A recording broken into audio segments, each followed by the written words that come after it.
ሰላም ጤና ይስጥልኝ እንደምናላችሁ የተከበራችሁ የመረጃ ቱዴይ ተከታታዮች ከረጅም ጊዜ መጥፋት በኋላ ነው ዳግም ወደ እናንተ የመጣሁት ከአቅም በላይ በሆነ ምክንያት ለረጅም ጊዜ ከዩቲዩብ ዓለም ጠፍቼ ነው የሰነበትኩት ዳግም ወደ እናንተ ወደ ቤተሰቦቼ ተመልሻለሁኝ መረጃው ለበርካቶች ይደርስ ዘንድ እንግዲህ እንደተለመደው ዛሬም ሼር በማድረግ ለአልሰሙ መረጃውን በማጋራት ጀምሩልኝ ስል ነው የምጀምረው ተመልካቾች ለዕለቱ የተያዙ መረጃዎችን ወደ እናንተ ወደ ማድረሱ ነው የምሻገረው ተመልካቾች በርካታ ወሬዎች ሰሞኑን ሲሰሙ ሰነባብተዋል በዕለቱ አንድ ትልቅ ሰበር መረጃ ተሰምቷል ለረጅም ጊዜ ኢትዮጵያውያን በአሜሪካ ተረጋግተው እንዲኖሩ አስችሎ የነበረው የጊዜያዊ ጥበቃ ሁኔታ ወይም TPS Temporary Protected Status የሚል ነገር በይፋ እንዲያከትም አሜሪካ መወሰኗ ተሰምቷል የአሜሪካ የሀገር ውስጥ ደህንነት ሚኒስትር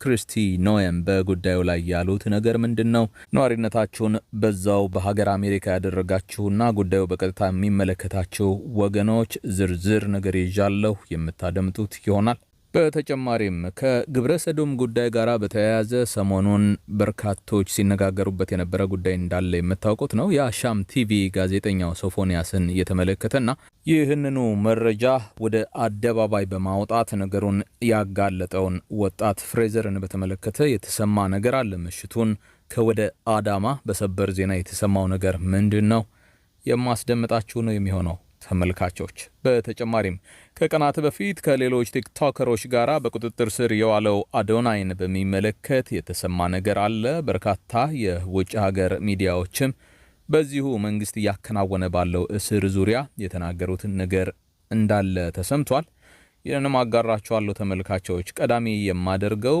የአሜሪካ መንግስት በሀገር አሜሪካ የሚኖሩ በርካታ ኢትዮጵያውያኖችን በሚመለከት ያስተላለፈውን ከበድ ያለ ውሳኔ የተመለከተውን ዜና ነው ቀደም ሲል በኢትዮጵያ በነበረው ጦርነትና አለመረጋጋት ምክንያት በአሜሪካ ለሚገኙ ኢትዮጵያውያን ተሰጥቶ የነበረው የቲፒኤስ ጥበቃ ከፌብሩዋሪ 13 2026 እንደ አውሮፓውያን አቆጣጠር ጀምሮ በይፋ እንደሚቋረጥ ተገለጸ ሚኒስትር ክሪስቲ ኖኤም ይህንን ውሳኔ ያሳለፉት በኢትዮጵያ ያለውን ወቅታዊ ሁኔታ በጥንቃቄ ከገመገሙ በኋላ እንደሆነ ነው የተነገረው እንደ ሚኒስትሯ ገለጻ ኢትዮጵያ በአሁኑ ሰዓት የቲፒኤስ ስያሜን ለማስቀጠል የሚያስፈልገውን የህግ መስፈርት አታሟላም ነው ያሉት የዩኤስሲአይኤስ መግለጫ እንዳብራራው የቲፒኤስ ስያሜዎች በመሰረቱ ጊዜያዊ እንጂ ወደ ቋሚ የመኖሪያ ፈቃድ ወይም ግሪን ካርድ የሚወስዱ መንገዶች እንዲሆኑ ታስበው የተዘጋጁ አይደሉም በመሆኑም በኢትዮጵያ ያሉት ሁኔታዎች ተሻሽለዋል ዜጎች ወደ ሀገራቸው ቢመለሱ እንደ ድሮው ለከባድ የግል ደህንነት ስጋት አይጋለጡም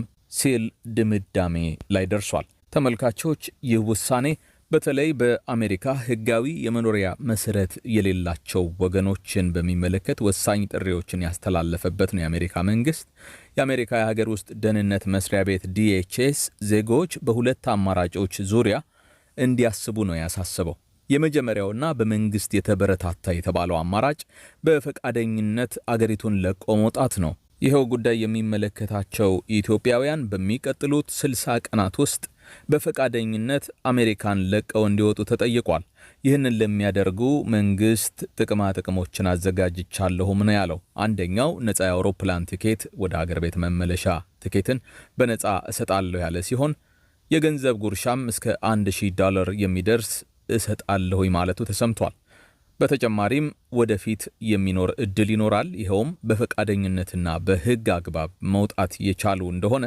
ወደፊት በሌላ ህጋዊ የስደት አማራጭ ወደ አሜሪካ የመመለስ እድልን እንዳይዘጋ አደርጋለሁ ነው ያለው ይህንን ሂደት ለመፈጸምም የCBP One ሞባይል አፕ በመጠቀም መውጣታቸውን ማሳወቅ እንደሚጠበቅባቸው ጠቁሟል የአሜሪካ መንግስት ታዲያ ያለ መውጣት ነገር የተወሰነ እንደሆነ ለመውጣት አልፈልግም ብሎ በአቋማቸው ጸንተው ከአሜሪካ መንግስት ጥያቄ በተቃራኒው መንገድ ለመሄድ የወሰኑ ኢትዮጵያውያን መዘዝ ይከተላቸዋል ብሏል የአሜሪካ መንግስት ከፌብሩዋሪ 13 2026 በኋላ ህጋዊ ፈቃድ ሳይኖራችሁ በአሜሪካ ለመቆየት የምትወስኑ ዜጎች ከባድ ዋጋን ሊከፍሉ ይችላሉ ብሏል ማስጠንቀቂያው የቲፒኤስ ጥበቃው ከተቋረጠ በኋላ ያለ ህጋዊ መረጃ የሚገኙ ኢትዮጵያውያን አንደኛ በዲኤችኤስ አማካኝነት ታስረው ከሀገር የመባረር ዲፖርቴሽን እርምጃ ሊወሰድባቸው ይችላል የተባለ ሲሆን ሁለተኛ፣ በዚህ መንገድ በኃይል የተባረሩ ሰዎች ለወደፊት ወደ አሜሪካ እንዳይመለሱ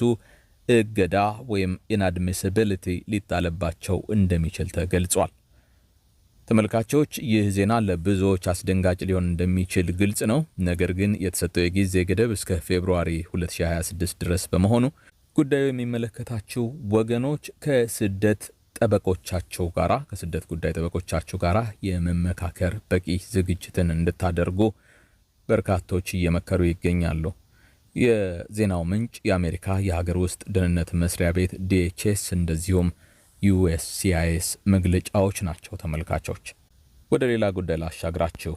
በማህበራዊ ሚዲያው ዓለም ከፍተኛ መነጋገሪያ ሆኖ የሰነበተው የሶፎንያስ ጋዜጠኛ ሶፎንያስ የአሻም ቲቪው ጋዜጠኛ እንደዚሁም በግብረ ሰዶም ጉዳይ ላይ ተሰማርቶ እጅ ከፍንጅ ይዣለሁ መረጃዎች አሉኝ በሚል መረጃውን ወደ አደባባይ ያወጣው የአዳማ ወጣት ፍሬዘር ፍቃዱ በርካቶችን ሲያነጋግሩ ነው የሰነበቱት። ታዲያ ትላንቱን ምሽት ሰበር ዜና ተሰምቷል። በአዳማ ከተማ ፖሊስ ቁጥጥር ስር ውሏል ተብሏል። መረጃውን አደባባይ ያወጣው ወጣቱ ፍሬዘር ፍቃዱ ጉዳዩን በሚመለከት የቅርብ ምንጮች እንዳረጋገጡት የአዳማ ፖሊስ መኮንኖች ፍሬዘርን በቁጥጥር ስር ያዋሉት ለጥያቄ ትፈለጋለህ በሚል ጥሪ ነው። እስሩ የተፈጸመውም ትላንቱን ምሽቱን እንደሆነ ተነግሯል። ፖሊስ እስካሁን ስለ ጉዳዩ በይፋ ዝርዝር መግለጫ ባይሰጥም ይህ እስር ከቅርብ ጊዜ ወዲህ በወጣቱ ዙሪያ በማህበራዊ ሚዲያ ላይ ካሉት አነጋጋሪ ጉዳዮች ጋር የተያያዘ እንደሚሆን በስፋት ታምኖበታል። እንደሚታወቀው ተመልካቾች፣ በዚህ ጉዳይ ላይ ስሙ በተደጋጋሚ ሲጠቀስ የነበረው ጋዜጠኛ ሶፎንያስ ከሰሞኑ ወደ ጸበል ቦታ መግባቱና መንፈሳዊ ሕክምናን እያደረገ እንደሆነ መነገሩ ይታወሳል። አሁን ባለው ሁኔታ ጋዜጠኛው በጸበል ቦታ በሚገኝበት ሰዓት ተጠርጣሪው ፍሬዘር ደግሞ በአዳማ ፖሊስ ለምርመራ መወሰዱ ጉዳዩን ወደ አዲስ ምዕራፍ አሸጋግሮታልም እየተባለ ነው። ለጊዜው ፖሊስ ፍሬዘርን ለምን ጉዳይ በትክክል እንደፈለገውና በቀጣይ ምን አይነት የህግ ሂደት እንደሚከተል ያወጣው መግለጫ የለም። ነገር ግን ጉዳዩ እየተጣራ ስለሆነ ተጨማሪ ዝርዝር መረጃዎች እንደደረሱን የምናቀርብ ይሆናል። የጉዳይ እንዴት ይጠናቀቅ ይሆን? አስተያየታችሁን ኮሜንት ላይ እንድታስቀምጡ ጋብዛለሁ። ወደ ሌላ መረጃ ነው የማሻግራችሁ። ሰሞኑን በአለባበስ ምክንያት በሚል ከሌሎች ጓደኞቹ ጋር ለእስር የተዳረገው አዶናይ በእስር ቤት ውስጥ ሆኖ ያልጠበቀውን የምስራች ሰማ። ሪፖርቶች እንደሚያሳዩት የቲክቶክ ገጹ አሁን በይፋ 4 ሚሊዮን ተከታዮችን በማፍራት አዲስ ሪከርድን አስመዝግቧል። ይህ ቁጥር አዶናይን በሀገር ውስጥ በቲክቶክ መድረክ ብዙ ተከታይ በማፍራት ከታዋቂው ማስተር አብነት ቀጥሎ ሁለተኛውና ከፍተኛው ተጽዕኖ ፈጣሪ እንዲሆን አድርጎታል። ብዙዎች እንደሚሉት አዶናይ ይህንን የደስታ ዜና ከእስር ውጪ ሆኖ ከደጋፊዎቹ ጋር ማክበር ቢችል ኖሮ ደስታው እጥፍ ይሆን ነበረ። ሆኖም አድናቂዎቹና ተከታዮቹ በማህበራዊ ሚዲያ ላይ የእንኳን ደስ አለህ መልእክታቸውን እንደዚሁም ቶሎ ተፈተህ እንድናይህ የሚል ምኞታቸውን እየገለጹ ይገኛሉ። ታዲያ ዓለም አቀፍ የዜና ተቋማት ይህንን ጉዳይ መዘገባቸውም ተነግሯል። የአዶናይና የጓደኞቹ እስር በኢትዮጵያ ብቻ ሳይሆን በዓለም አቀፍ ደረጃም ትኩረትን ስቧል። ታላላቅ የዜና አውታሮች እነ ቢቢሲ እንደዚሁም ያሁ ኒውስ ሳይቀሩ ጉዳዩን በሰፊው ነው የዘገቡት። እነዚህ ሚዲያዎች እንደዘገቡት አዶናይ በቅርቡ በተደረገው የቲክቶክ ሽልማት ስነስርዓት ላይ የዓመቱ ምርጥ ቲክቶከር ኦፍ ዘ ይር ተብሎ መመረጡን አስታውሰው እስሩ ብዙዎችን ያስደነገጠና የመናገር ነጻነት ላይ ጥያቄ ያስነሳ ስለመሆኑም ጠቅሷል። የሚገርመው ነገር ዜናው በዓለም አቀፍ ደረጃ መሰራጨቱ ለአዶናይ ዝና መጨመርና ለተከታዮቹ ቁጥር ማደግ እንደ አንድ ምክንያት እየተጠቀሰ መሆኑም ነው።